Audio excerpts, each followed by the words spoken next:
안녕하세요. 가볍게 책 한 권 채널이에요.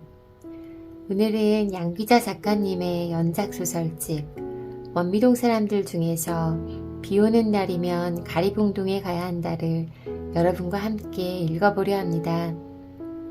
원미동 사람들을 읽으면서 저는 삶의 진한 향기를 느꼈어요. 지금과는 다른 사람 사는 맛도 느꼈고 삶을 향한 등장인물들의 처절한 몸부림에 제 아버지의 모습이 또 그의 인생이 떠오르기도 했습니다. 한 편 한 편이 너무나 소시민들의 삶을 가득 또 진하게 담아내고 있어서 쉽게 페이지가 넘어가질 않더라고요. 꽤 오랜 시간 이 책을 읽으며 삶의 무게에 숙연해지는 것 같기도 했습니다.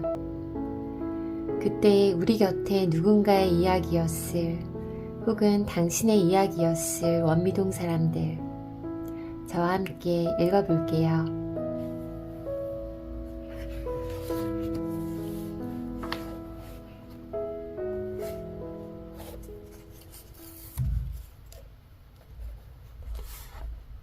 비 오는 날이면 가리봉동에 가야 한다.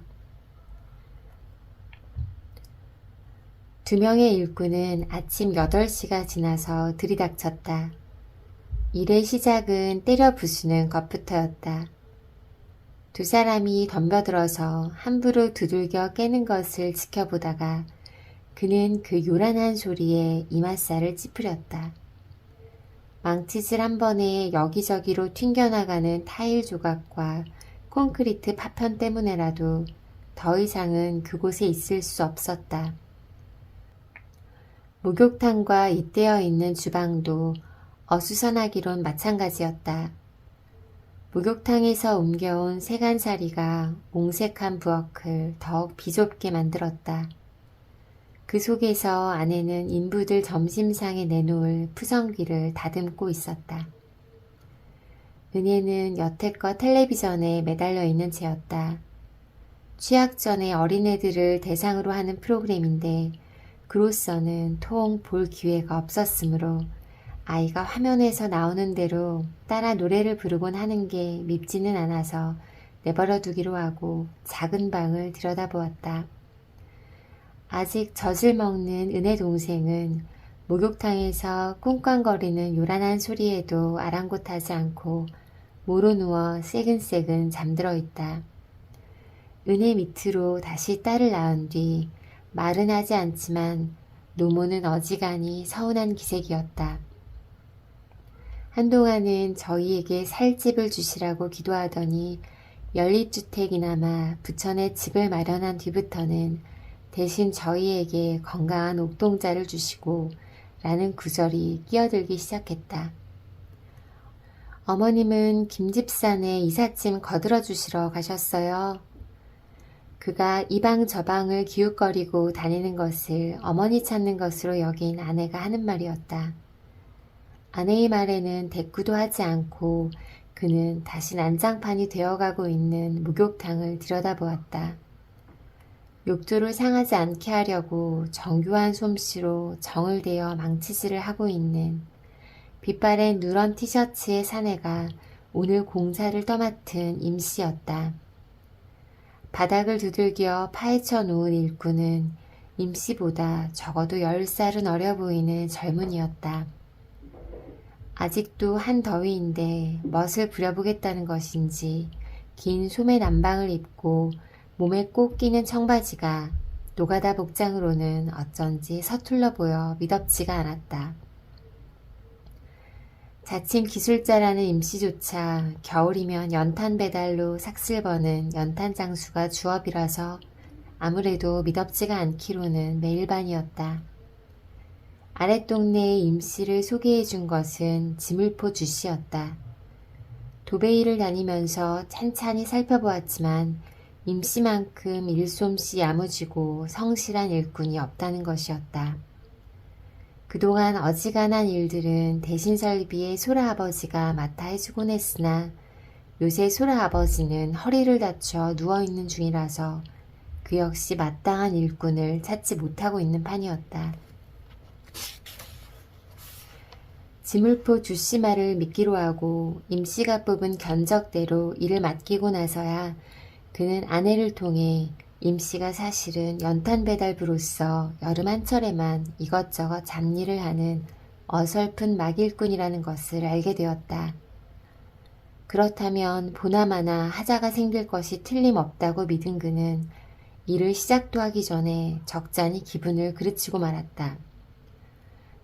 다른 것도 아니고 목욕탕 공사야말로 급수 배관에서 방수, 그리고 미장, 타일까지 전문직이 필요한 게 아니냐는 나름대로의 이론에 비추어 봐도 섣부른 결정임에는 틀림없는 것처럼 여겨졌다. 재수가 없으려니 목욕탕 사단이 생긴 이후 그는 걸핏하면 재수 타령을 하게 되었다. 하기야 집에 여기저기에 하자가 생겨 생돈을 밀어넣어야 할 경우에는 을에 튀어나오는 말 또한 재수가 없으려니였다. 재수가 없어도 보통 없는 게 아니었다. 서울에서 그처럼 떠돌아다니다가 전셋방 생활을 청산하고 겨우 연립이나마 한 채 사서 들어왔는가 했더니 한 달이 멀다 하고 이곳저곳에 문제점들이 출몰하기 시작하는 데는 정신이 없을 지경이었다. 집에 문제점이 있다는 것은 곧바로 돈을 써야만 풀리는 숙제 같은 것이어서 집주인이 되고부터는 노상 돈에 쪼들리는 것도 그 때문이었다. 이사 오던 해 겨울에는 천장이며 벽에 습기가 배어들어 물이 흐르기 시작했다. 이어서 온 집안에 곰팡이 냄새가 가득해지고 서서히 해동이 되면서는 숫제에 비가 새듯 천장에서 물이 떨어졌다. 어차피 내 집인 이상 이쯤이야 고치고 살아야지. 그런 마음으로 그 첫 번째 공사는 시원시원하게 이루어졌었다. 원미지물포 주씨가 맡은 그 공사는 집의 외벽과 천장에 두터운 스티로폼을 붙이는 작업이었다.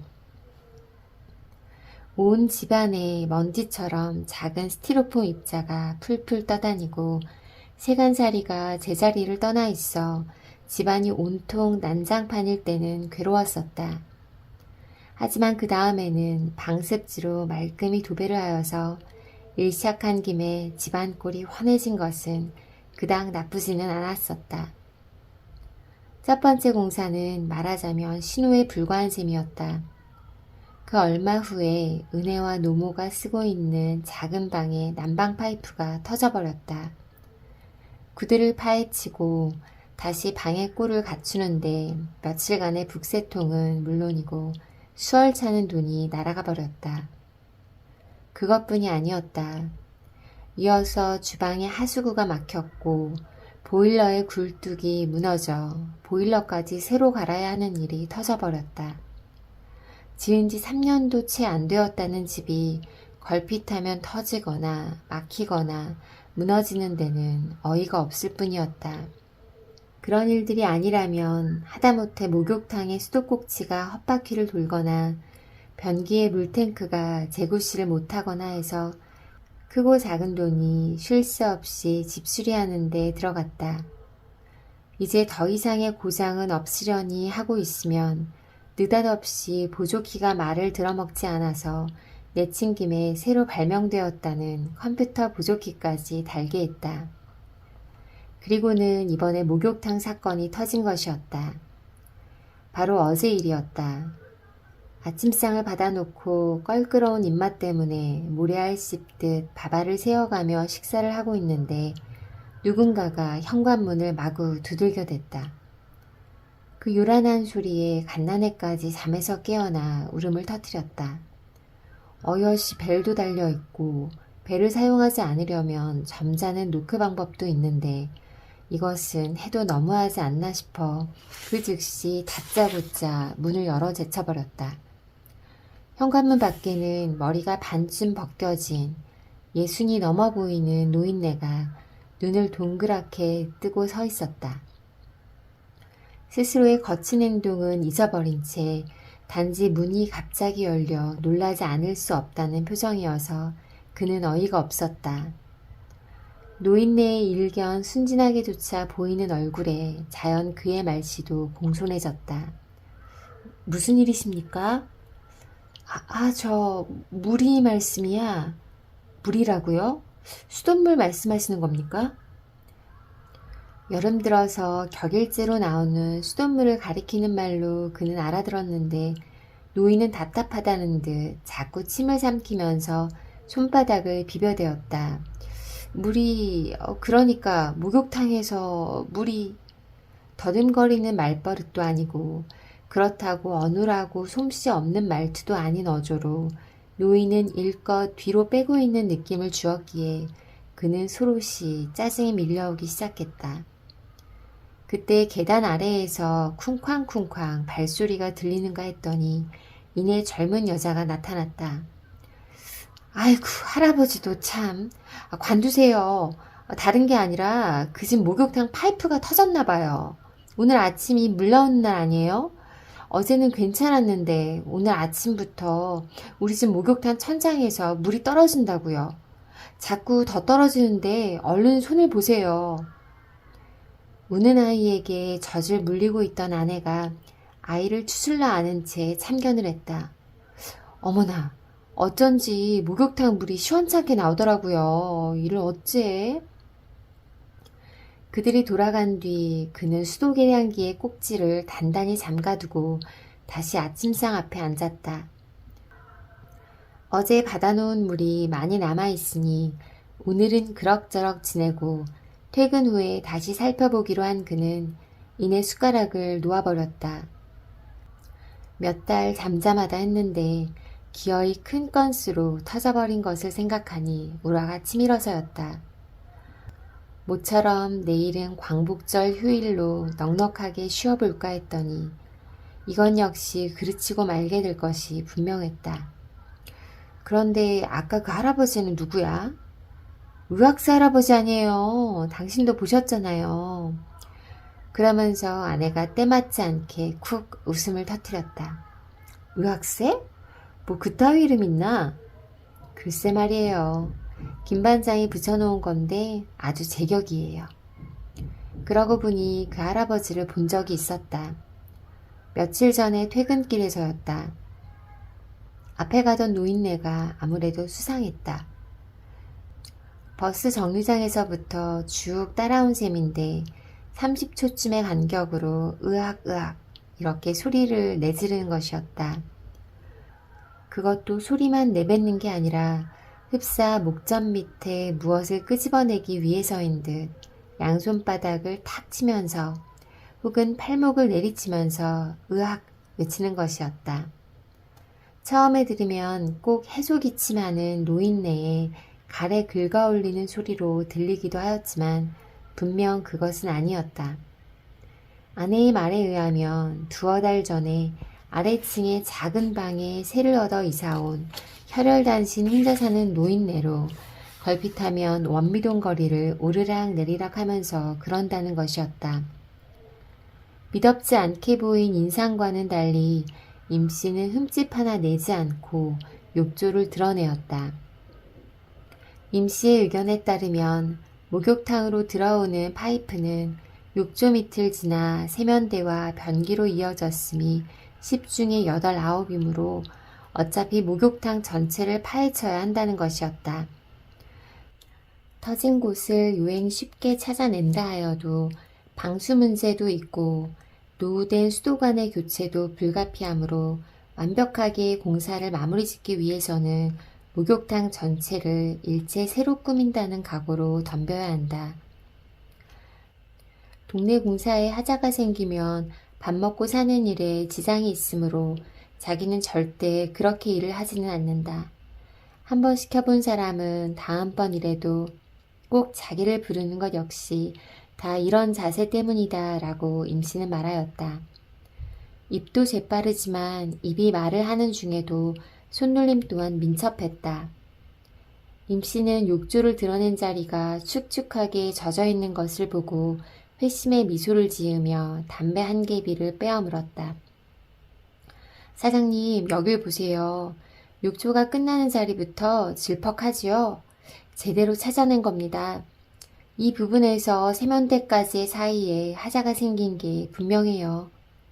적게 보면 38, 많이 보면 40쯤으로 보이는 임씨가 자신을 사장님이라 부르는 소리에 그는 얼떨떨했다. 사장님은커녕 여태도 말단 사원인데 이 사람은 집주인은 무조건 사장님이라 칭하기로 내심 통일시킨 모양이었다. 어허, 사장님, 요 나쁜 자식들 좀 보세요. 이럴 줄 알았다니까요. 이거 BS표보다도 아랫질이에요. 덤핑 제품이죠. 돈도 몇 푼 차이 안 나는데도 집장수 녀석들 심보는 꼭 이렇다고요. 들고 있던 망치로 녹슬고 변색되어 있는 파이프를 툭툭 두들기며 임씨는 한탄을 했다. 그러자 옆에 있던 젊은이가 불쑥 나선다. 에이, 아저씨, 그런 집장수들 덕분에 우리도 먹고 사는 거 아니에요. 어디 우리뿐이에요? 원미동만 해도 설비집이 수십 개인데 그 사람들 먹여 살리는 공은 생각 안 해요? 깨부숴놓은 파편들을 부대에 담아 밖으로 나르던 일도 몇 번 만에 질렸는지 젊은 인부는 목욕탕 문턱에 앉아 아리랑 담배에 불을 붙인다. 그러고 보면 임씨는 아내가 분명 아리랑 한 갑을 건네줬는데도 그것은 뜯지도 않고 피우던 담배를 꺼내놓고 있다. 그는 젊은 녀석의 껄렁한 말씨에 적잖이 노여움을 느끼고는 녀석이 뿜어대는 담배 연기에 눈살을 찌푸렸다. 20살이나 되어 보이는 녀석은 담배 연기를 동글동글 만들어 올리면서 옷에 묻은 먼지를 털어내었다. 저런 녀석에게 일을 맡겨봤자 몇 달 못 가 또 터지지. 그는 방으로 돌아오면서 또 한 번 미심쩍음에 시달렸다. 저런 자벽부를 데리고 다니는 임씨 또한 별다를 바가 없으리라. 파이프가 터지지 않는다면 방수를 제대로 못해 물이 심을지도 몰랐다. 외국에서는 수백 년 이상 된 집들도 탈 없이 건재하고 있다지만 우리나라에서는 어림도 없다. 여기까지 생각하자 그는 자신도 모르게 조선놈들은 할 수 없어 란 말이 새어나왔다. 사실 그 역시 이런 자주 섞인 욕설이 입에서 새어나오는 것에 적이 기분이 상했다.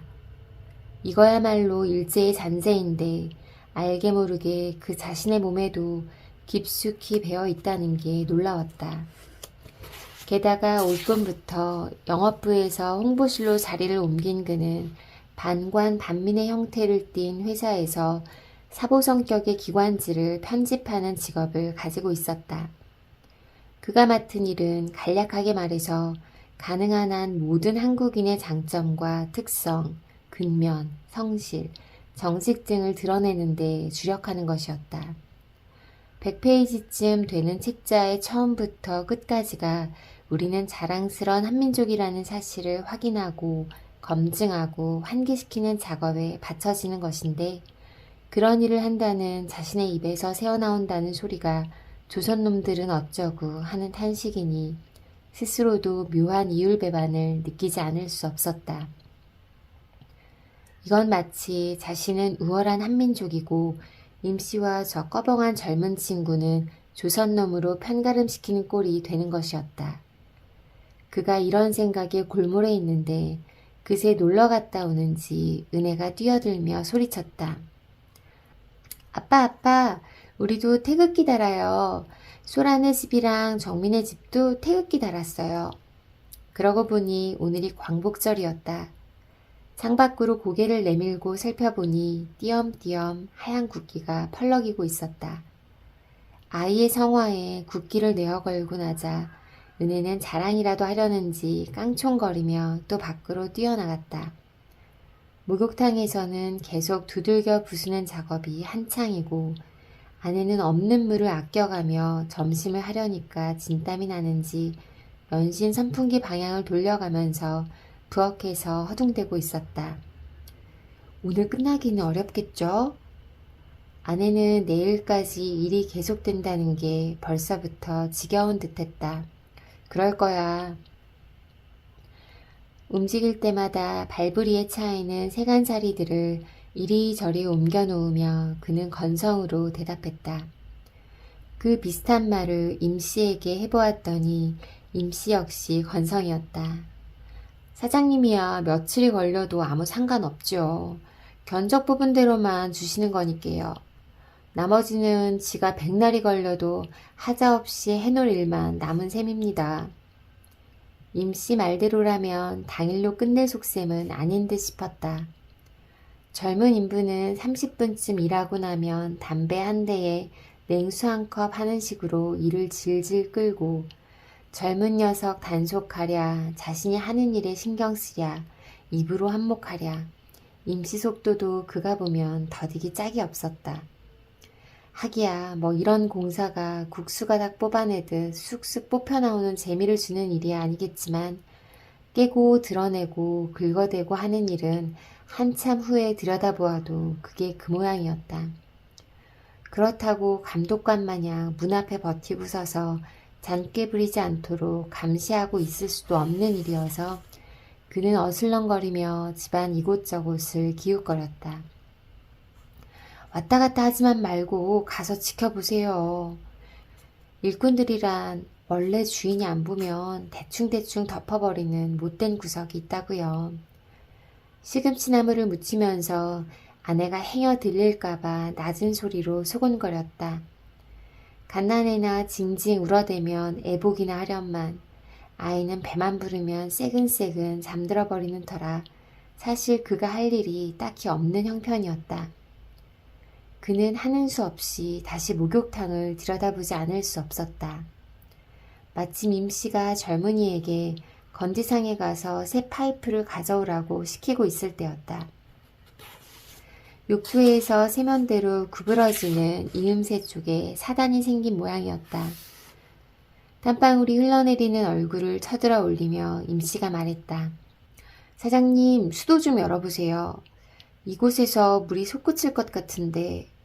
임씨가 시키는 대로 계량기의 꼭지를 비틀고 돌아와 보니 아닌 게 아니라 그 자리에서 물줄기가 솟아오르고 있었다. 보세요. 요걸로 한 번만 내리치면 완전 분수처럼 솟구칠 테니까. 임씨가 옆에 놓여있던 흙손으로 파이프를 살짝 내리치자마자 이내 감당할 수 없을 만큼 물이 터져나오기 시작했다. 완전히 사갔어요. 사장님 어서 계량기 잠그세요. 터진 데 찾았으니 일은 다 한 거나 마찬가지라고요.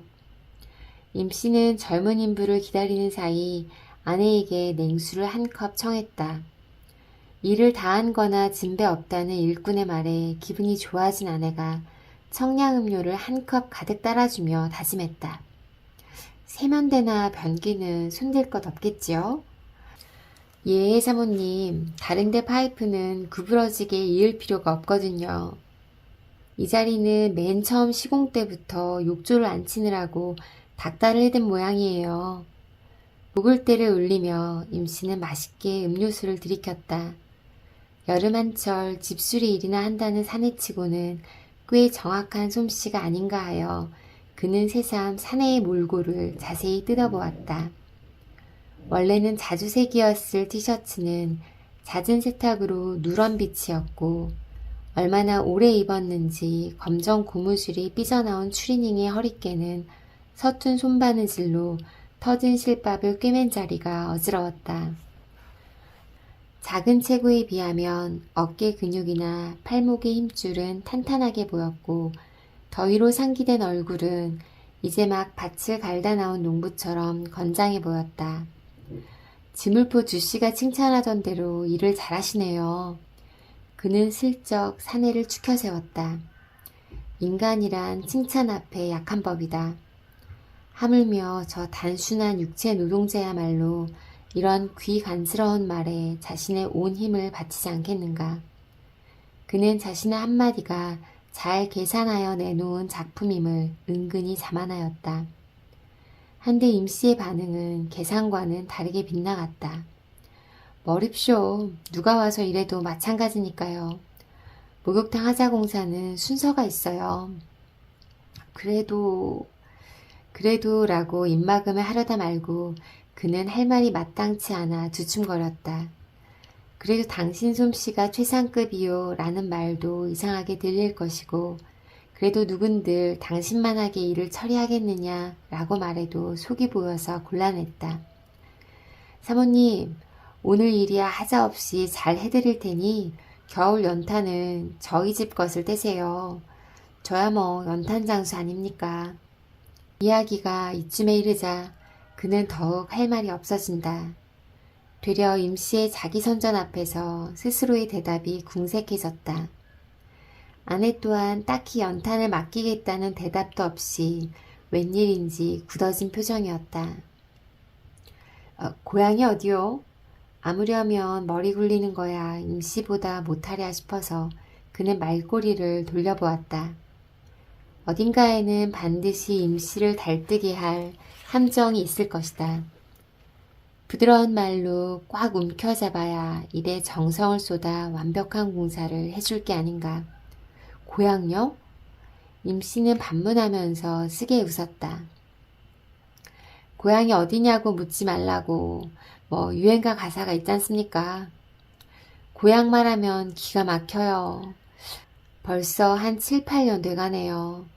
경기도 이천 농군이 도시사람 돼보겠다고 땅 팔아갖고 나와서 요 모양 요 꼴입니다. 그 땅만 그대로 잡고 있었어도.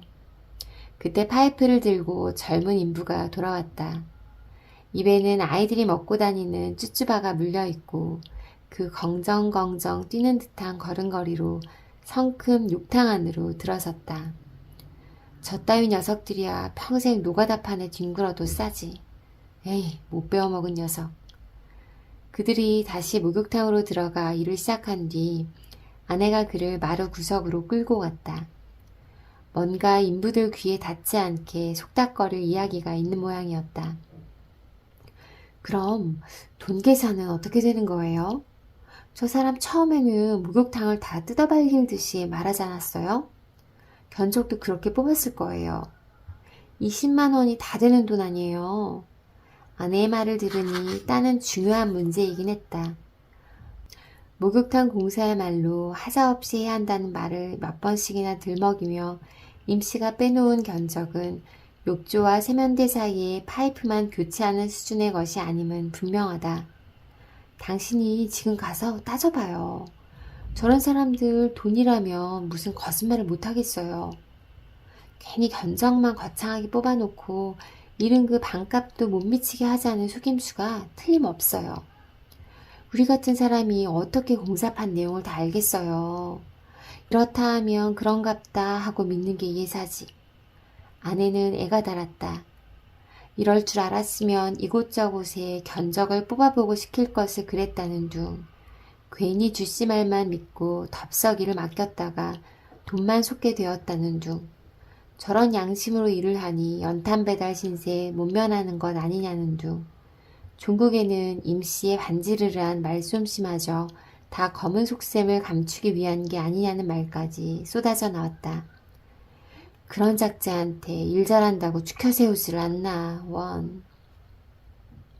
아내는 눈까지 흘기면서 부엌으로 돌아갔다. 갑자기 그릇 부딪히는 소리가 요란해진 걸 보니 아내는 억울하게 빼앗길 돈 생각에 잔뜩 우라가 솟구치는 모양이었다. 하기야 언제까지 원미동 구석에 처박혀 살겠느냐고 벌써부터 서울 집값을 수소문하면서 아라비아 수자들을 나열해보곤 하던 아내였으니까 너무한다고 나무랄 것도 없었다. 전철을 타고 한강을 건널 때면 멀리 강변을 따라 우뚝 솟아있는 고층 아파트를 보는 일이 괴롭다고 하소연한 적도 있었던 그녀였다. 공장 그을음이 깔려있는 영등포를 지나 한강을 건너 서울로 들어갈 때의 기분과 서울에서 나올 때 한강을 건너는 기분은 사뭇 다르다고 말하던 그녀였다. 다락 용도로나 쓰임직한 부엌 옆 골방까지 방 셋의 마루, 부엌, 욕실까지 어엿하게 꾸며진 집에서 살게 되었을 때의 흐뭇함은 1년도 못 되어 거지반 사라지고 만 셈이었다. 서울에서 살 때의 그 끝없는 허둥댐, 떠돌아다님의 정처 없음과는 다르겠지만 이곳 원미동에서의 생활 역시 좀채 뿌리가 박히지는 않았다. 무엇보다도 잦은 공사로 그간 안정을 누리는 일 따위와는 거리가 멀었던 까닭도 있지만 간단히 말하면 그와 그의 아내는 서울에 대한 미련을 버리지 못하고 있는 중이었다. 생각하면 참 가당찮은 일이었다. 트럭에 짐칸에 실려 영등포를 지나고 개봉을 지나 부천에 들어섰을 때의 그 어줍지 않은 느낌 속에도 분명 새 땅, 새 생활에 부푼 기대 같은 게 없었다.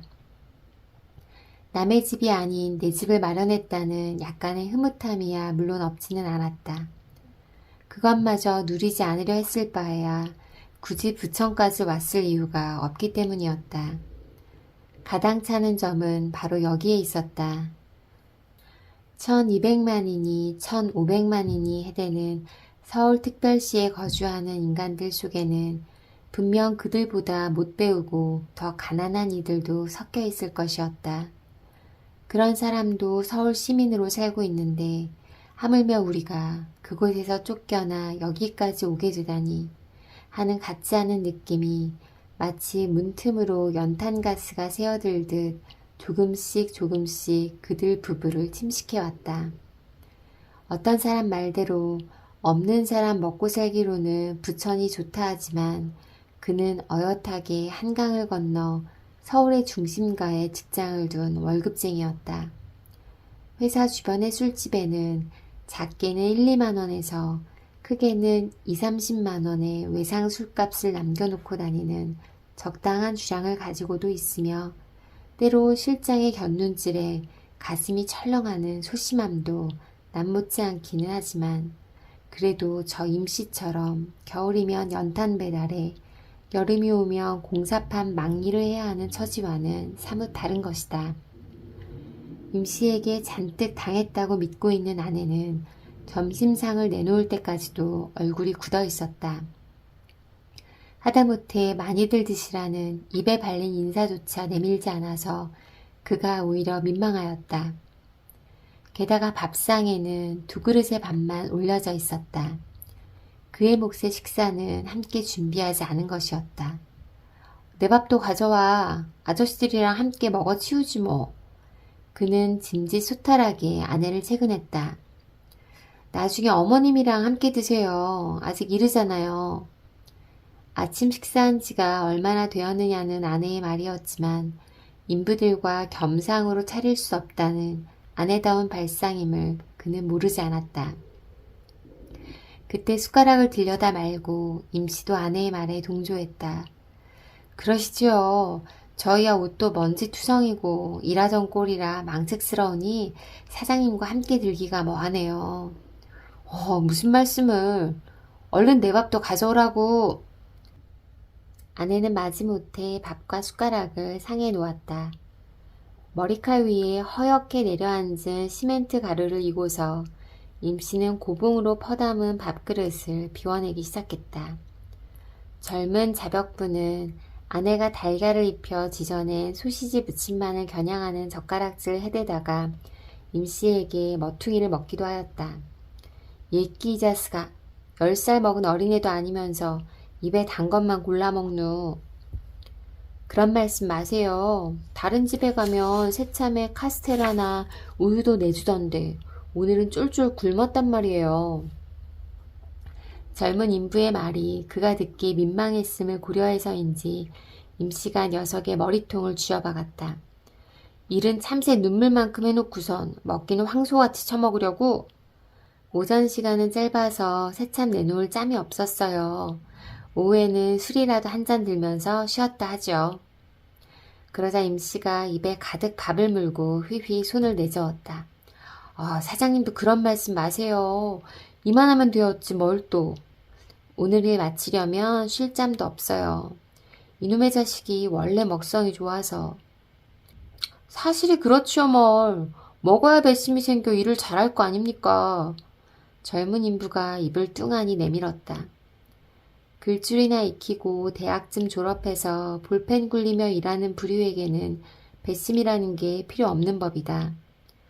머리를 굴리는 일에 과식은 오히려 금물이지만 이들처럼 막노동꾼에게는 그저 배불리 먹이는 게 미천 뽑는 것 아닌가. 그는 임씨나 젊은이에게 이것저것 반찬을 돌려주면서 내심으로는 아내의 눈치를 보았다. 이런 일은 언제부터 했어요? 임씨의 공이 박힌 손가락이 예사롭지 않아서 그는 문득 남자의 전력이 궁금해졌다. 뭐 안 해본 게 없어요. 까짓거 몸돌보지 않고 열심히만 하면 농사꾼보다야 낫겠거니 했죠. 처음에는 땅판 돈이 좀 있어서 생선 장사를 하다가 미천 잘라 먹고 농사꾼 출신이라 고추 장사는 자신 있지 싶어 덤볐다가 아예 폭삭 망했어요. 밥그릇 비우는 솜씨도 일솜씨 못지 않아서 임씨는 그가 반도 비우기 전에 벌써 숟가락을 놓았다. 그리고 은하수 한 기비를 물었다. 미천될 돈이 없으니 그 다음부터는 닥치는 대로죠. 서울서 미천 털리고 부천으로 이사 온 게 한 6년 되나. 이 바닥서 안 해본 게 없어요. 얼음장수, 채소장수, 게장수, 번데기장수 걸리는 대로 했으니까요. 장사를 하려면 단돈 1,000원이라도 미천이 들게 마련인데 이게 걸핏하면 미천 까먹기라 이겁니다. 좀 되는가 싶어도 자식 새끼가 많다 보니 쓰이는 돈도 많고 그래서 재작년부터는 몸으로 벌어먹는 노가다 일을 주로 했죠. 뺑기쟁이, 미쟁이, 보일러쟁이 뭐 손 안 댄 게 없어요. 잡부가 없다면 잡부로 뛰고 도배쟁이가 없다면 도배도 해요. 그러다 겨울 닥치면 공터에 연탄 부려놓고 연탄 배달로 먹고 살죠. 키 작은 하청일과 키 큰 서수남이 제잘제잘 숨 넘어가게 가사를 읊어대는 노래가 생각날 만큼 그가 주워 섬기는 직업 또한 늘어놓기 힘들 만큼 많았다. 그렇게 많은 일을 했다면서 아직도 요 모양 요 꼴인가 싶으니 견적에서 돈 남기고 공사에서 또 돈 남기는 재주는 임씨가 막판에 배운 못된 기술인지도 몰랐다. 연탄 배달이 그래도 속이 젤로 편해요. 한 장 배달에 얼마. 이렇게 금세가 매겨져 있으니 한 철에 얼마큼만 나르면 입에 풀칠은 하겠다는 계산도 나오고요. 없는 살림에는 애들 크는 것도 무서워요. 지하실에 꾸며놓은 단칸방에 살면서 하루에 2끼는 100원짜리 라면으로 때우게 되더라고요. 그래도 농사 질 때는 명절 닥치면 떡 한 말쯤이야 해놓을 형편이었는데 시골서 볼 때는 돈이란 돈은 웬통 도시에 몰려있는 것 같으면서도 정작 나와보니 돈 구경하기 힘들대요. 그는 또 공사 맡아서 주인 속여 남긴 돈은 다 못하누 하는 생각에 임씨 얼굴을 다시 보게 된다. 하기야 임씨 같은 뜨내기 인부에게 일 맡길 집주인도 흔치 않겠지 하고 어림하다 보니 스스로가 바보가 된 것 같아서 새삼 입맛이 썼다. 얼음장수나 계속하시지. 여름에 시원하고 좋지 않아요? 트림을 끄ꯛ 해대면서 젊은 녀석이 희죽 웃었다. 맛있어 보임직한 반찬만 골라 먹고 정작 밥은 그릇 밑바닥에 숨겨놓은 것을 보니 참 한심한 녀석이다 싶어서 그는 녀석을 외면하고 임씨를 보았다. 야, 그건 말도 마라. 남의 차 빌려갖고 냉동시설을 갖추느라고 돈 꽤나 퍼들였지. 처음에는 좀 남는 것도 같더라고. 사실로 따지면야 물 퍼다가 만든 얼음 아닌가. 그래 한철 진 빠지게 하고 나서 맞춰보니 어쩐 일인지 남는 게 없어. 기왕에 거래선을 잡아보겠다고 싸게 공급하느라 헛김만 뺀 거지 뭐. 개장수 하시면서는 멍멍탕 꽤나 잡수셨겠어. 벽에 기대고 앉아 담배를 피우던 젊은 녀석이 또 이죽거렸다. 사장님도 보신탕 잡숫지요? 여름엔 그저 게장국에 밥 말아먹는 게 최곤데. 밥상을 내가던 아내가 입을 비중 내밀었다. 임씨의 게장수 시절 이야기는 아내의 셀쭉함이 어쨌든 아주 흥미있었다. 집에서 기르던 똥개가 새끼를 낳으면서 시작된 게장수는 망태기 하나 둘러매고 망태기 속에 오징어 다리나 명태 대가리들을 넣어 한적한 주택가를 헤매는 게 사실상의 일이라 했다. 예나 이제나 똥개값이야 팔고 사는 사람들이 하도 빡빡하게 구니 남는 게 없어요. 주인 없는 발발이 새끼라도 건지는 게 돈 버는 일입지요. 명태 대가리 던져놓고 다 먹기 기다려서 슬슬 걸어가기만 하면 돼요. 침을 질질 흘리면서 어디까지라도 따라오죠. 얼만큼 멀어졌다 싶으면 목에다 고리 채워서 같이 걸어가면 그뿐이에요. 그래갖고 저 영등포 시장에 개골목이 있죠? 거기다 넘기면 말이에요. 다음날 가보면 어제 넘긴 놈이 벌건 몸뚱이로 고깃끈이 되어 좌판에 엎어져 있어요. 그것도 못할 노릇이래요. 눈깔 뻔히 뜨고 나자빠져 있으니 괜히 뒤가 구리다 이 말씀이에요. 임씨 손에 끌려가 도살장에서 목을 달았을 개가 수십 마리쯤에 이르렀을 때 그는 게장수를 집어치웠다. 그렇게 맛있던 보신탕이 슬슬 역겨워지던 무렵이었다. 그리고 얼마 안 있어 개고기에 무슨 균이 있다고 신문이나 방송에서 법석을 떨어대는 통에 경공들의 순환이 좀 덜한 세월이 되었다. 그들이 슬슬 일을 시작하려고 자리에서 일어설 무렵 은혜를 앞세우고 노모가 들어왔다. 집도 억식이 좋더라. 부천에도 그럭그럼 잘 꾸민 집이 있을 줄 내사 몰랐지. 새로 이사한 김집산의 집을 가리키는 말이다. 어머니 식사하세요. 아내가 어느새 점심상을 차려내왔다. 아이다, 은혜를 불러 안 왔나? 목사님 모시고 이사예배 본다고 점심 장만이 한창인기라. 일하느라 긁으치는데 은혜 맡아갖고 그 집에서 점심 먹고 일 좀 더 봐주다 올 끼다. 더럽혀진 아이의 옷을 갈아입히고 어머니는 다시 나가버렸다. 어쩔 수 없이 혼자 밥상 앞에 앉게 된 아내가 공깃밥에 물을 주르르 말아버린다. 심사가 좋지 않다는 표시였다. 왜? 그가 다그쳤다. 은혜는 그냥 놔두고 가시지 않고. 당신이 말리지 그랬어요. 할머니 따라가서 맛있는 점심 먹으면 어때서 그래? 이사하느라 부산한 집에서 눈칫밥 먹는 게 좋아요? 생전 맛있는 음식 구경 못한 사람처럼 우리가 뭐 거진가? 허허, 이거 왜 이러시나? 김집산에 대궐 같은 집 산 것이 못마땅해? 누가 그렇대요? 우리 형편하고 김집사네하고 대기나 할 수 있어야 말이지. 그래도 아내는 자신의 분수를 아주 모르지는 않는 모양이었다. 이내 임씨의 견적 문제로 되돌아오는 말꼬리를 봐도 그렇다. 어서 가서 확실하게 다짐해둬요. 아까 이야기 들어보니 산전수전 다 겪어서 수완이 보통은 넘겠습니다. 임씨의 살아온 내력을 들었을 때 그는 지지부진한 한 인생을 떠올렸었다. 그가 끌고 다녔을 개들의 인생이나 별로 다를 바 없는, 도저히 구제할 수 없는 삶을 생각했었다.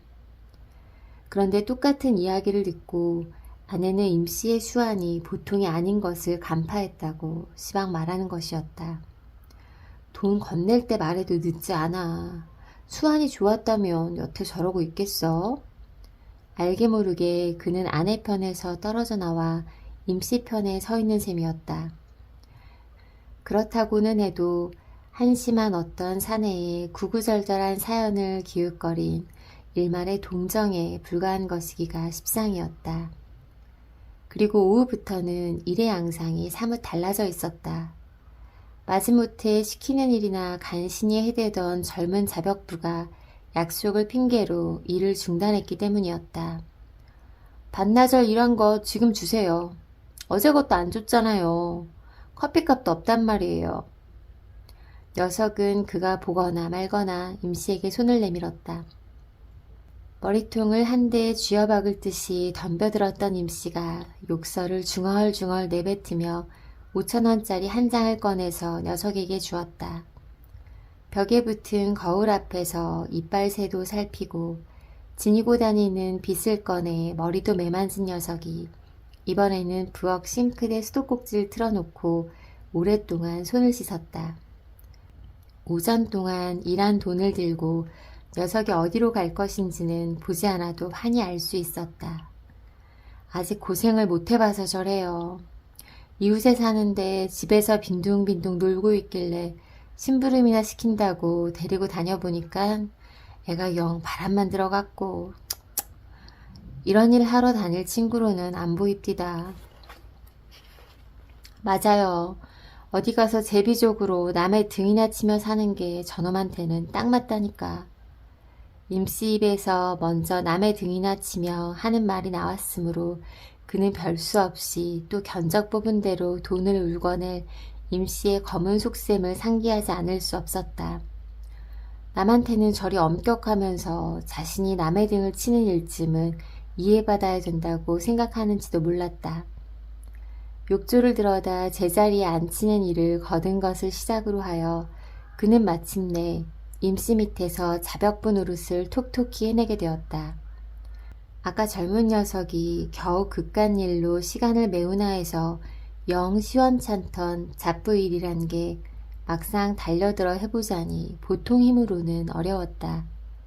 우선 깨진 돌더미들을 부대에 담아 몇 차례 아래층까지 나르는 일만으로도 어깨가 뻐근했다. 계단을 서너 번 오르락 내리락 하니까 벌써 러닝셔츠가 땀에 푹 젖어버리고 말았다. 임씨가 사장님 하면서도 시킬 일은 다 시키고 있는 것 같아 은근히 부하가 솟기도 하였다. 사장님, 오늘 쉬지도 못하고 고생이 많습니다요. 어허, 이거 큰일이네. 저 땀 좀 봐요. 제 얼굴에 흐르는 땀은 모르는 듯 그의 얼굴에 맺힌 땀방울을 신기하게 바라보며 임씨는 싱겁게 웃어댔다. 시멘트와 모래를 져다 나르는 일도 시멘트와 모래를 배합하는 일도 사장님 몫이고 임씨는 기술자답게 미장이 노릇만 해나갔다. 그러다가 방수액이 모자라면 뛰어내려가 건재상에 다녀와야 하고 욕조가 잘 붙도록 누르고 있으려면 한껏 팔을 뻗치고 있는 힘을 쏟아야 했다. 3시가 지나서 아내가 막걸리 한 병에 안주를 마련해 왔으므로 그와 임씨는 비로소 허리를 펴고 일을 쉴 수가 있었다. 일꾼들한테는 막걸리가 최고예요. 막걸리 한 병을 금방 비워내고 임씨는 단걸음에 타일을 가져오겠다고 뛰어갔다. 안주감으로 돼지고기를 볶아온 아내에 대한 인사인지 아니면 겨울철의 연탄 장사를 위한 사전 공작인지 임씨는 막걸리를 마시면서 이렇게 말을 했다. 사모님, 어디 시멘트 깨진 데 있음 말하십시오. 타일만 붙이면 일은 끝날 테고 여름에도 기니 손을 봐드립죠. 임씨가 나가고 나자 아내가 입을 비죽했다. 자기도 양심이 있나 보지? 생돈을 그냥 먹으려니 찔리는 데가 있는 거예요. 그게 아니고 내가 자벽부 노릇을 톡톡히 해주어서 고맙다는 뜻이야. 이 사람은 그저 생각하는 것마다 당신도 어느새 일꾼 신부 닮아가는 것 아니에요? 어쨌거나 그들은 억울하게 생돈을 무느니 비가 많이 오면 물방울 떨어지는 소리가 들리고 나던 안방 천장 부근의 옥상을 이 기회에 고쳐보기로 의논을 마치었다. 비가 새는 부위만 깨부수고 방수를 하면 될 일이었으나 도배지까지는 번지지 않아 그럭저럭 미루고 있던 참이었다. 비가 새는 부위만 깨부수고 방수를 하면 될 일이었으나 도배지까지는 번지지 않아 그럭저럭 미루고 있던 참이었다. 타일을 깔고 어질러진 연장뭉치들을 거두어내는 것으로 목욕탕 보수공사는 일단락을 지었다. 6시가 가까운 시각이었으나 여름에는 길어서 푸른 하늘이 선명히 올려다 보였으므로 임씨는 군말 없이 옥상 방수를 해치울 차비를 차렸다. 임씨와 함께 물이 새는 부위를 어림짐작으로 찾아내어 망치질로 깨부수는 일을 시작하면서 그는 은근히 후회하였다. 몇 번의 망치질로도 어깨 쪽지의 힘줄이 잔뜩 당기며 짜릿짜릿한 통증을 안겨주었기 때문이었다. 그러나 그것은 서막에 불과했다. 불과 한 평 남짓 깨부수었음에도 전할라야 할 쓰레기는 서너 행부로는 턱없이 부족했고 그 자리를 메우기 위해서는 시멘트 2포대와 모래가 등짐으로 5번 이상이었다. 8구비의 계단을 오르는데 걸음을 옮길 때마다 아랫도리가 후들후들 떨려왔다. 그렇다고 날은 곧 어두워질 텐데 임시더러 혼자 하라고 내맡겨 놓을 수도 없는 노릇이었다. 경위야 어찌되었든 견적에 나와 있지 않은 일을 해주고 있는 탓에 그는 팥죽 같은 땀을 흘리면서 등짐을 져 날랐다. 정말이지 아무나 할 수 있는 일이 아니야. 그는 영업부의 박찬성을 생각했다. 홍보실 발령을 받으면서 이건 물 먹이는 것 아니야? 생판 모르는 일을 하라니 사람 놀리는 것도 아니고. 어쩌구 하며 죽을 상을 쥐었더니 박찬성이 위로랍시고 하는 말이 이랬다. 군소리 없이 받들어 모셔야 해. 월급쟁이 노릇이 더럽다 하지만 이 나이에 여기서 떨려나면 솔직히 우리 신세가 뭐가 되겠어? 모은 돈이 있나, 재벌 처갓집이 있나, 묵혀둔 땅덩이가 있나, 안 그래? 그렇다고 몸뚱이로 먹고 살 수 있냐 하면 그것도 어림없어. 우리 몸뚱이는 이미 사갔어. 술에 샀고, 눈치에 샀고, 가짜는 지식에 샀고, 숟가락 들어 올리는 일도 귀찮은 몸이야 나는. 구구절절이 옳은 말이었다. 생전 안 하던 일로 용을 쓰자니 머리가 다 띵할 지경이었다. 임씨는 아침부터 몸을 굴렸음에도 아직 끄떡없었다. 날씨가 더우니 땀이야 흘리고 있지만 그는 정말이지 일에 지쳐있는 표정이 아니었다. 오늘이 광복절이지. 마치 광복군의 투사처럼 용감하군. 장사야 장사. 고려시대에나 태어났더라면 서리빨 같은 기상에 용맹한 장군감이 틀림없을걸. 그는 임씨의 툭 붉어진 종아리의 힘찬 알통을 바라보며 속으로 중얼거렸다. 이 아무짝에도 필요 없는 분석력, 습관화된 늘어진 엿가락 같은 생각의 실타래 때문에 공연스레 머리가 무거운 거라고 그는 머리를 흔들어대기도 했다. 그러면서도 생각은 어쩔 수 없이 또 꼬리를 문다. 일꾼들이 주인의 눈을 피해 일을 허술하게 하거나 망가뜨리는 게 사실은 저항의 한 형태가 아니었을까? 광복 이전의 일제시대에는 조센징 어쩌구 하는 냄새나는 게다짝 때문에 더욱 1인들의 눈을 피해 일을 망치게 했던 건 아닐까? 그리고 광복 이후에는 사회의 구조적인 모순이 일꾼들을 그렇게 만든 건 아닐까? 바로 오늘까지도 부유한 계층은 당당하게 한치의 의심도 없이 자신들의 부를 만끽하고 임씨처럼 막일을 하는 일꾼들은 또 그들대로 당당하게 공정을 무시하고 슬쩍슬쩍 눈가림을 한다. 그렇다면 임씨는 그의 머릿속에서 어떤 생각이 굴러가는지 알 바 없이 재빠른 솜씨로 방수액을 섞은 시멘트 배합물을 깨부숴 놓은 자리에 이겨 바르기에 여념이 없었다. 실내 공사야 관계없지만 일껏 방수를 해놓고 굳기 전에 비라도 내리면 산통이 깨질 것이므로 그는 어두워오는 하늘을 쳐다보았다. 여름하늘이 노상 그렇듯 서너 장의 먹장구름이 둥실 떠있고 먹장구름 뒤로 물결 같은 잔구름이 남풍을 타고 흐르고 있었다. 여름날의 변덕 많은 날씨를 어찌 잡아두랴 싶어서 그는 흙 묻은 손을 털었다. 임시에 하는 일이 대충 마무리 단계인 듯 싶어 담배나 한 대 피우며 쉬어볼까 해서였다. 여름엔 비도 잦은데 그러면 일을 못해서 어쩝니까? 비가 오면 비가 오는 대로 할 일이 있습죠. 흙손을 내두르는 그의 손놀림이 더 빨라졌다. 어느새 주위가 군청빛으로 어두워오고 있었다. 비가 오면 또 다른 벌이가 있어요. 비 오는 날엔 아침부터 가리봉동에 가야 합니다. 가리봉동에? 예, 사장님은 몰라도 됩니다요. 암튼 비가 오면 난 가리봉동으로 갑니다. 임씨가 잠시 일손을 멈추고 알 수 없는 표정을 언뜻 지었다.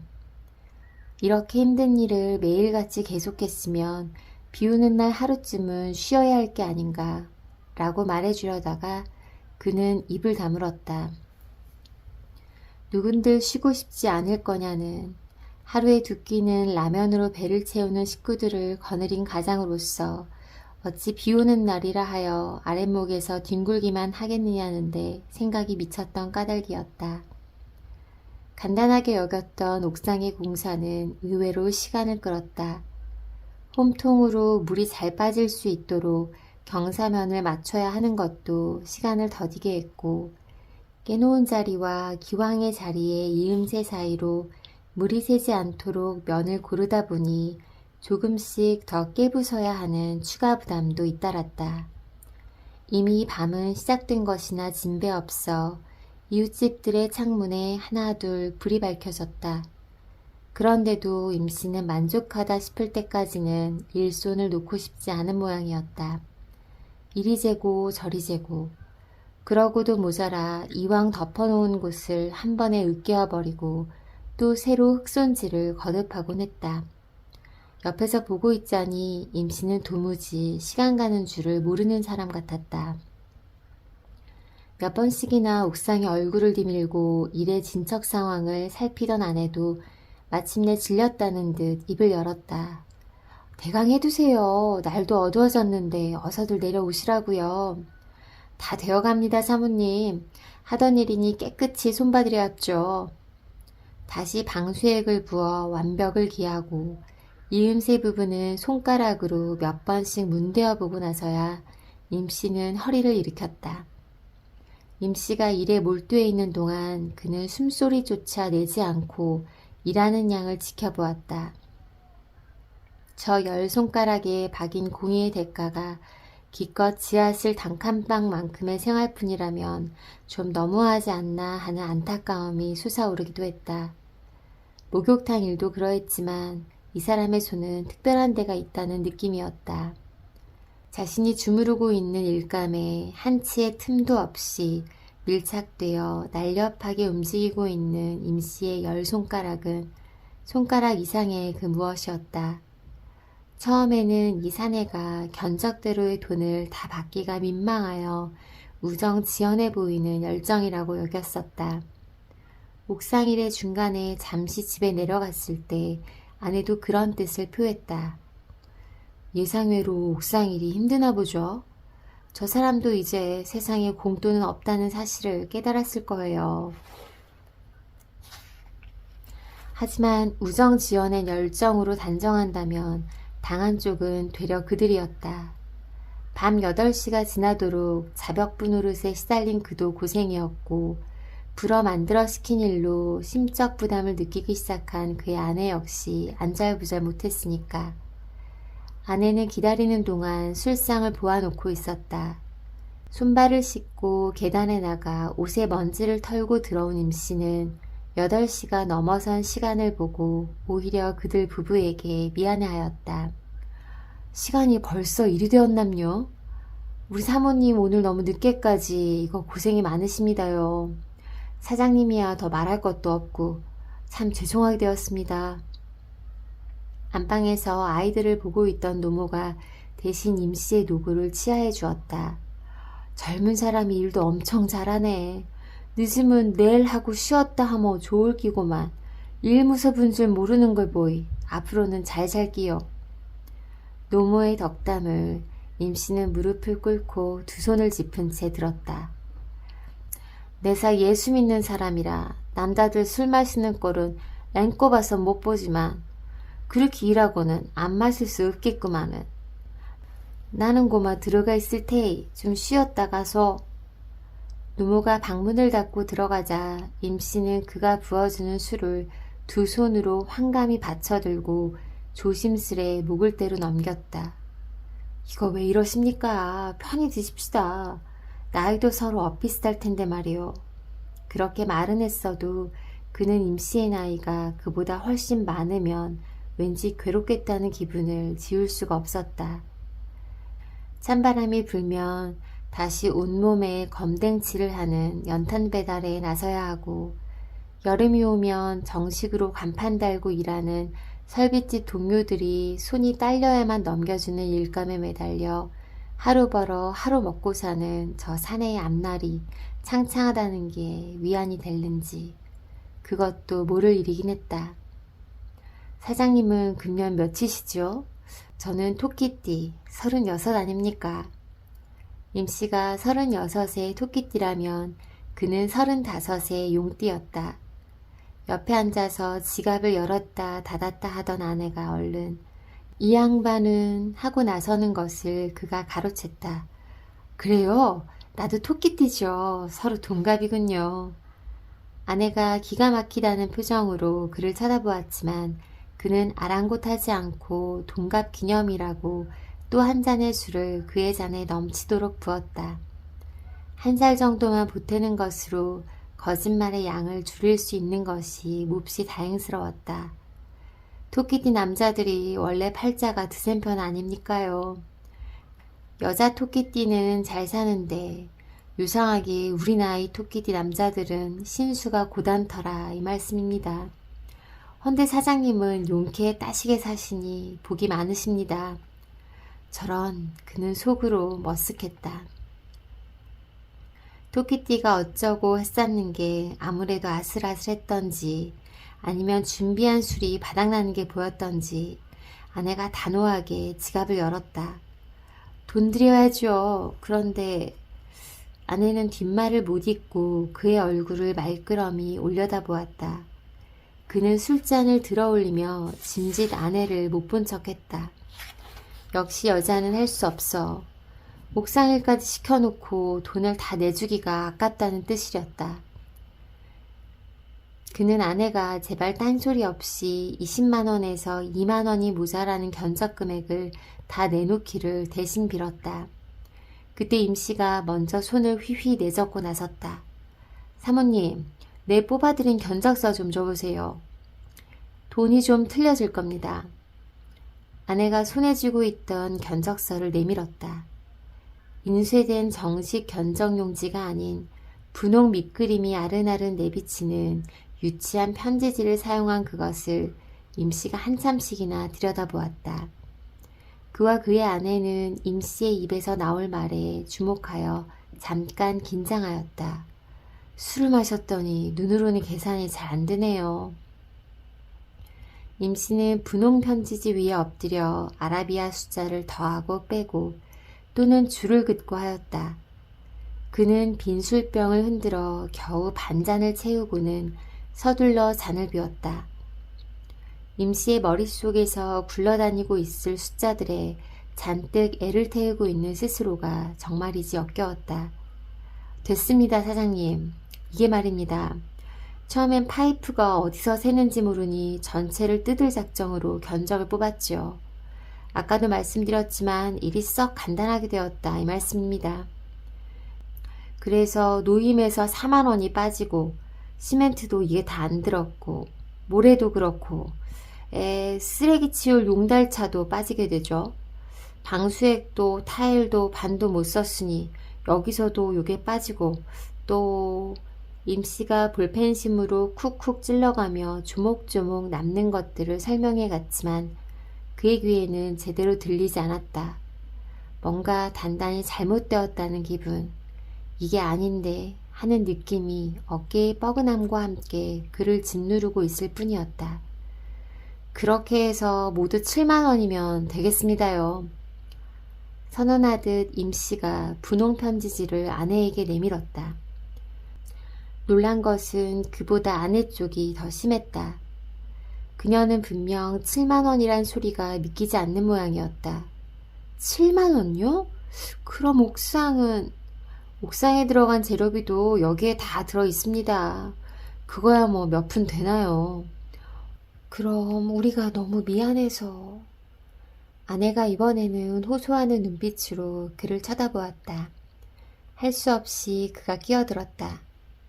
계산을 다시 해봐요. 처음에는 18만 원이라고 했잖소. 이거 돈을 더 내시겠다 이 말씀입니까? 에이, 사장님도 제가 어디 공일해줬나요? 조목조목 다 계산해 넣었습니다요. 옥상이란 품값은 제가 서비스로다가 서비스? 그는 아연해서 임씨의 말을 되받았다. 그럼요. 저도 서비스할 때는 서비스도 하죠. 그는 입을 다물어 버렸다. 뭐라 대꾸할 말이 없었다. 토끼 뛰면서도 사장님이 왜 잘 사는가 했더니 역시 그렇구만요. 다른 집에서는 노임 한 푼이라도 더 깎아보려고 온갖 트집을 다 잡는데 말입니다. 제가요, 이 무식한 노가다가 한 말씀 드리자면요. 앞으로 이 세상 사시려면 그렇게 마음이 물러서는 안 됩니다요. 저는요, 받을 것 다 받은 거니까 이따 겨울 돌아오면 우리 연탄이나 갈아주세요. 임씨는 아내가 내민 7만 원을 주머니에 쑤셔넣고 자리에서 일어섰다. 그는 1층 현관까지 내려가 임씨를 배웅하기로 했다. 어두워진 계단을 앞서거니 뒤서거니 내려가면서 임씨는 연장 가방을 몇 번이나 난간에 부딪혔다. 시원한 밤 공기가 현관 앞을 나서는 두 사람을 감쌌고 그는 무슨 말로 이 사내를 배웅할 것인가를 궁리해 보았다. 수고했다라는 말도 고맙다는 말도 이 사내의 그 서비스에 대면 너무 초라하지 않을까? 그때 임씨가 돌연 그의 팔목을 꽉 움켜잡았다. 사장님요, 기분도 그렇지 않은데 제가 맥주 한 잔 살게요. 가십시다. 임씨는 백열구로 밝혀놓은 형제 슈퍼의 노천 의자를 가리키고 있었다. 맥주는 내가 사죠. 아니요, 제가 삽니다. 좋소, 누가 사든 가봅시다. 그들은 형제 슈퍼의 김 반장에게 맥주 3병을 시켰다. 어따매 두 분이 어디서 그렇게럼 일차를 하셨단가요? 전라도 부안이 고향이라는 김 반장은 기분이 좋았다 하면 진짜 토박이 말로 사람을 어르는 재주가 있었다. 맥주도 좋소만 임씨 아저씨 우리 외상값부터 갚아주셔야 쓰겄단께. 임씨는 두말 없이 외상값 1,300원을 갚아주고는 기세 좋게 쥐포 3마리 구워오라고 이른다. 사장님요, 뭐 다른 안주도 시키십시오. 임씨가 그를 보았다. 어따 동갑끼리 사장은 무슨 사장님. 오늘 종일 그 말 듣느라고 혼났어요. 말 놓으십시다. 그가 거품이 넘치는 잔을 내밀며 큰 소리를 쳤다. 임씨가 잠시 아연한 눈길로 그를 바라보았다. 좋수다 형씨. 한잔 하십시다. 임씨가 호기를 부리며 소리나게 잔을 부딪혔다. 그렇지 그렇지. 다 같은 토끼 새끼 주제 무슨 얼어 죽을 사장이야. 그의 허세도 임씨 못지 않았으므로 이윽고 두 사람은 주거니 받거니 술잔을 비우기 시작하였다. 내가 이래봬도 자식 농사는 꽤 지었지요. 임씨는 자신의 아들, 딸이 4명이란 것. 큰 놈은 국민학교 4학년인데 공부를 썩 잘하고 둘째 딸녀는 학교 대표 농구선수인데 박찬숙 못지않을 제주꾼이라고 자랑했다. 그놈들 곰국 한번 못 먹인 게 한이요. 형씨, 내 이번에 가리봉동에 가면 그 녀석 멱살을 휘어잡아야지. 임씨가 이빨 사이로 침을 찍 뱉었다.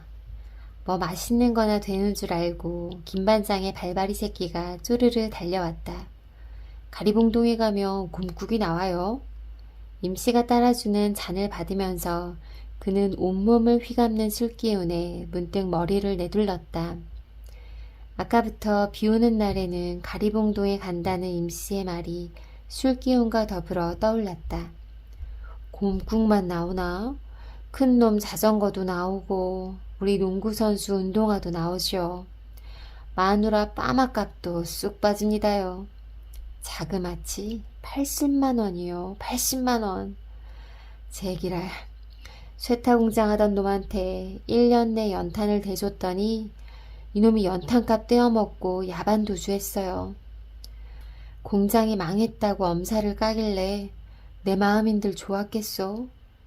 근데 형씨, 그놈이 가리봉동에 가서 더 크게 공장을 차렸지 뭡니까?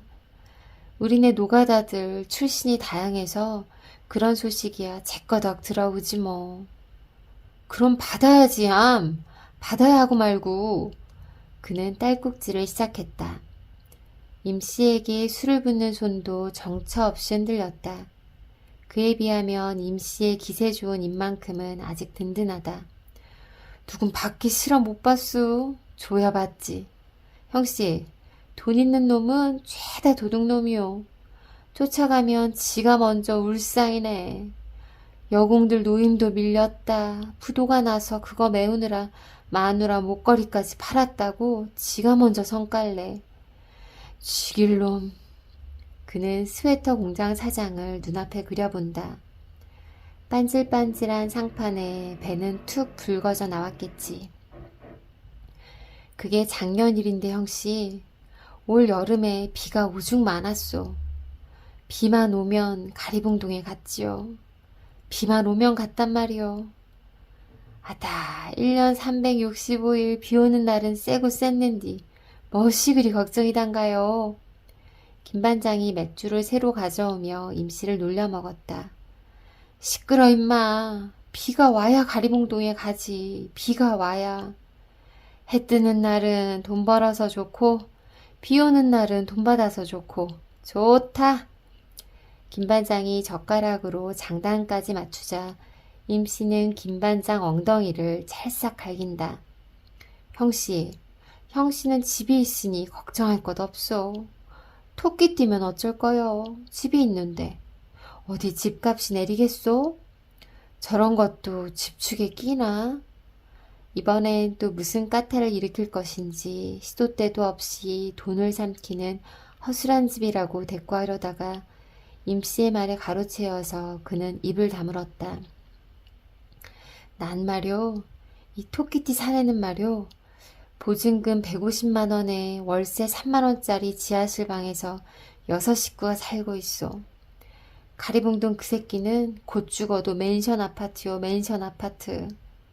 임씨는 주먹을 흔들며 맨션 아파트라고 외쳤는데 그의 귀에는 꼭 맨손 아파트처럼 들렸다. 돈 받으러 갈 시간도 없다고. 마누라는 마누라대로 벽돌 찍는 공장에 나댕기지. 나는 나대로 이 짓해서 벌어야지. 그래도 달걀 후라이 한 개 마음 놓고 못 먹는 세상. 임씨의 목소리가 거칠어졌다. 술이 너무 과하지 않나 해서 그는 선뜻 임씨에게 잔을 돌리지 못하고 있었다. 돌고 돌아서 돈이라고? 돌고 도는 돈 본놈 있음 나와보래. 우리 같은 신세는 평생 이스랄로 끝장이야. 돈? 에이, 개수작 말라고 해. 임씨가 갑자기 탁자를 내리쳤다. 그 바람에 기우뚱거리던 맥주병이 기어이 바닥으로 나뒹굴면서 요란한 소리를 내었다. 참고 살다 보면 나중에는 모두 다 소용없는 일이야.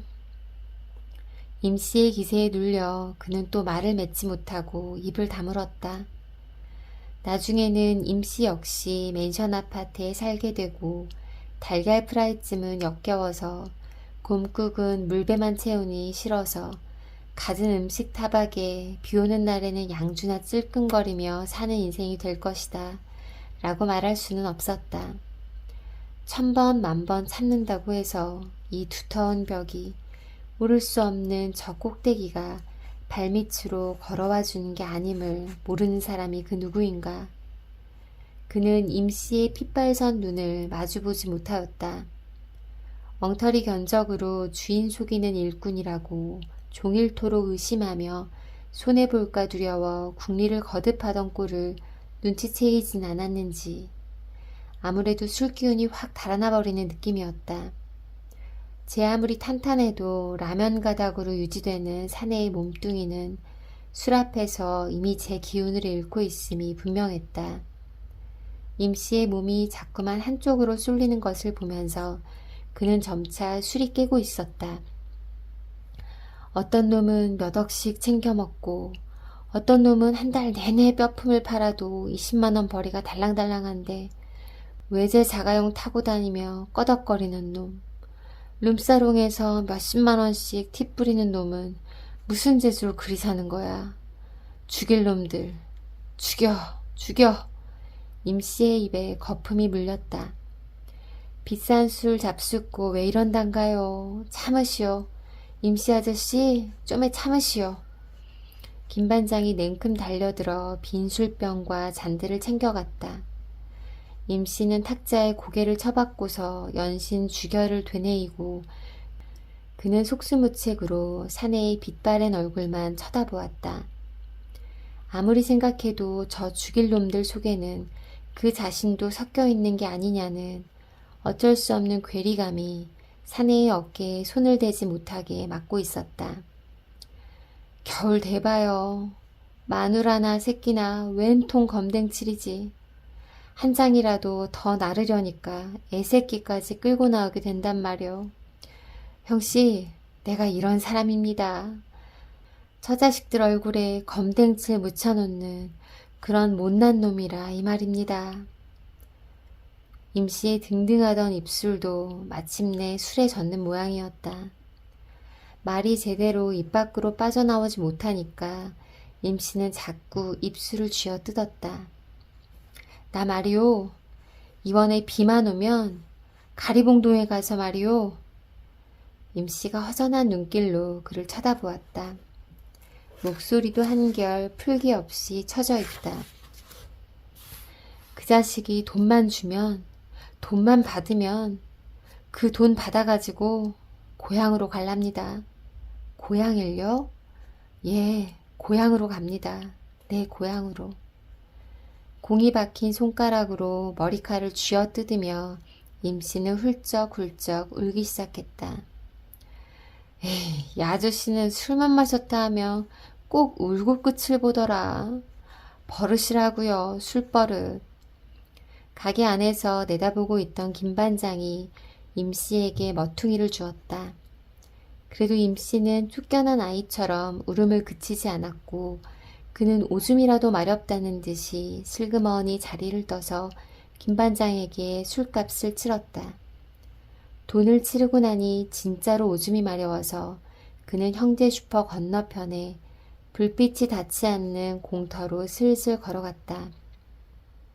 그때 어둠 속에서 누군가가 그를 스쳐 지나갔다. 으악, 으악. 손바닥을 탁 치면 기다렸다는 듯이 목을 뚫고 비명처럼 혹은 탄식처럼 으악 소리가 튀어나왔다. 으악새 할아버지였다.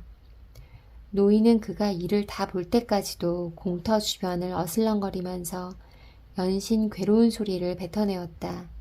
으악, 으악.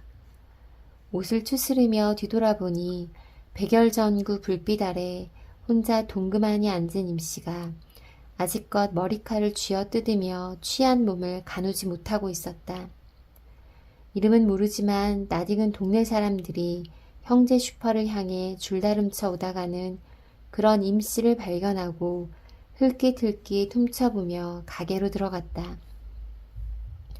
밤도 꽤 깊었으리라. 광복절 공휴일도 이제 마감이었다. 가슴이 답답했다.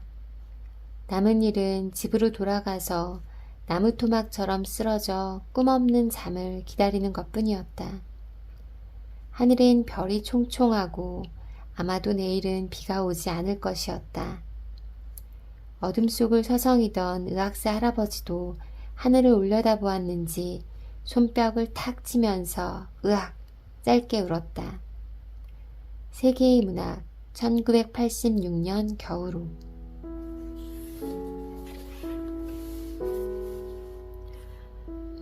어떠셨나요? 몸을 웅크린 임씨의 모습이 머릿속에서 오래 떠나지 않네요. 작품 속에 그의 마음에 깊게 공감하게 되네요. 임씨의 모습에서 언젠가 우리 아버지도 저런 모습으로 세상을 한탄하며 우시지 않았을까 하는 생각을 해봅니다. 마음이 무겁고 속상하면서도 한켠 따뜻하기도 한 이야기들이 원미동 사람들에 담겨 있습니다. 함께 사는 따뜻함을 느낄 수 있는 오늘 하루 되시기를 소망합니다. 끝까지 들어주셔서 고맙습니다. 다음 영상에서 뵐게요.